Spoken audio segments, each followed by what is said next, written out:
கரூர் நெரிசல் வழக்கில் சென்னை உயர்நீதிமன்ற பதிவாளர் அறிக்கை தாக்கல் செய்ய உச்சநீதிமன்றம் உத்தரவு பிறப்பித்துள்ளது. கூடுதல் விவரண செய்தியாளர் நௌசத் வழங்க கேட்கலாம். நௌசத், தற்போது பதிவாளர் அறிக்கை தர வேண்டும் என்று உச்சநீதிமன்றம் அறிக்கையை வெளியிட்டு உத்தரவு பிறப்பித்துள்ளது. இவ்வழக்கு குறித்தான கூடுதல் விவரங்களையும் பதிவு செய்யலாம்.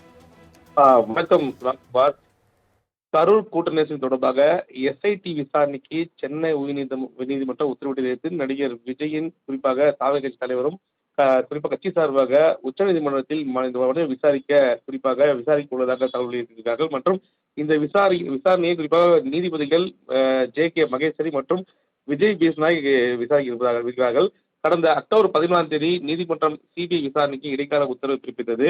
மற்றும் பிரமாண பத்திரம் தாக்கல் செய்ய அரசுக்கு 8 வாரங்கள் அவகாசம் அளித்த நிலையில சமீபத்தில் அரசு சார்பாக இந்த கூட்ட நெரிசலுக்கு காரணம் குறிப்பாக டிவிகே கட்சியே காரணம் மற்றும் அலட்சியமே காரணம் என ஒரு பிரமாண பத்திரத்தை தாக்கல் செய்தார்கள். இதில்தான் குறிப்பாக அரசியல் பேரணிகளுக்கான நிலையான செயல்பாட்டு நடைமுறைகளை மட்டுமே கோரும் மனுவில் தமிழ்நாடு காவல்துறை அதிகாரிகளின் சிறப்பு புலனாய்வு குழு அமைத்தது. உத்தரவு பிறப்பித்ததற்காக சென்னை உயர்நீதிமன்றத்தை உச்சநீதிமன்றம் விமர்சித்துள்ளது இல்லாமல் பேரணிகளுக்கான வழிகாட்டு நெறிமுறைகளை வகுக்க கோரும் ரிட் மனு குற்றவியல் ரிட் மனுவாக எவ்வாறு பதிவு செய்யப்பட்டது என்பது குறித்து சென்னை உயர்நீதிமன்ற பதிவாளரிடம் உச்சநீதிமன்றம் அறிக்கை கூறியுள்ளது. வழிகாட்டும் நெறிமுறைகளை வகுக்க கோரும் மேற்படி மனுவை வேறு அமர்வுக்கு மாற்றுமாறு உயர்நீதிமன்ற தலைமையில் கேட்டுக் கொள்ளப்பட்டது குறிப்பிடத்தக்க ஒன்றாக இருந்தது.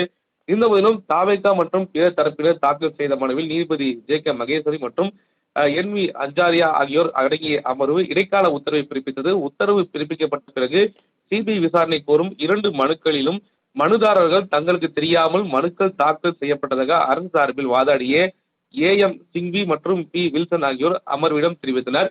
இந்த விஷயத்தை பரிசீலிப்பதாக நீதிபதி கூறினார். மேலும் தமிழ்நாடு அரசு பிரமாண பத்திரம் தாக்கல் செய்ய 8 வார காலம் குறிப்பிட்ட நிலையில் தமிழ்நாடு அரசு அந்த குறிப்பாக பிரமாண பத்திரத்தை தாக்கல் செய்திருப்பது குறிப்பிடத்தக்க ஒன்றாக இருக்கிறது.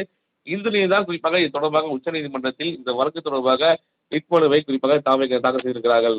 ராம்குமார்.